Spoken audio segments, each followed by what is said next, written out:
Kopolo Bosco Dagama amagye yagayingira alina emyaka 17 era watuukidde okugawumula nga mu mativu nti aliko kyaweereza. Nsalawo nkole ekyafazaali ngene nkole ki ntule n'abaana bange mbalabire kubanga tinzadde abaana meka kumbe abaana 7. Mu 2003 Kopolo Dagama yali ku kibinja ekyatwalibwa South Sudan okukuuma emirembe. Wabula olugendo olwo lwakyusa obulamu bwe era bwe bulema kati bwolaba.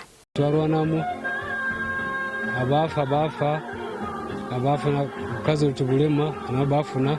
Emyaka 33 gyaweereza mu magye, Dagama agamba nti talina kyagafunyeemu olw'ensako entono nnyo nga n'enjuka akati asula mu ya maama we. Ate nejjusa singa nali nabeera waka afazaali lwansonga nti sina kye nafunyeemu okujjako ki kukolamu nnyo naye nafunamu butono. Mbuuzizza Dagama oba ku baana 7 baalina asobola okukkirizaako omu n'ayingira amagye wabula okuddamu kwe kwoleka enyiike gy'alina. Saagala lwansonga nti nina abaana 4 bawala 3 bebalenzi ate be basembayo bato ate nze mmanyi ngenda kubalabirira naye nga niitaga bagende ku mirimu endala si y'amagye. Omwogezi w'amagye Bombo Captain Charles Kabona yeebalamye okwogera ku ky'okwongeza omusaala gw'abajaasi. Esita kukyogerako.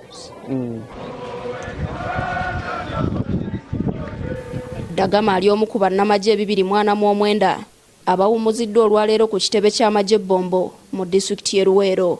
Abawummuziddwa bonna baweebwa ensako era Dagama agamba obukadde 17 bwagenda okufuna wa kuzimbako enju abeeko n'ebirala byakola. Sente ntono sigaddemu sobola kola kikuzimbira kayumba kange gye sobola kubeeramu n'ekini abaana bange.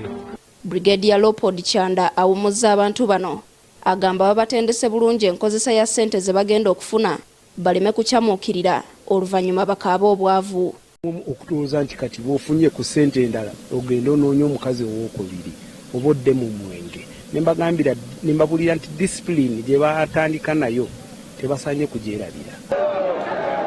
Carlton Scovia Nakamya, NTV.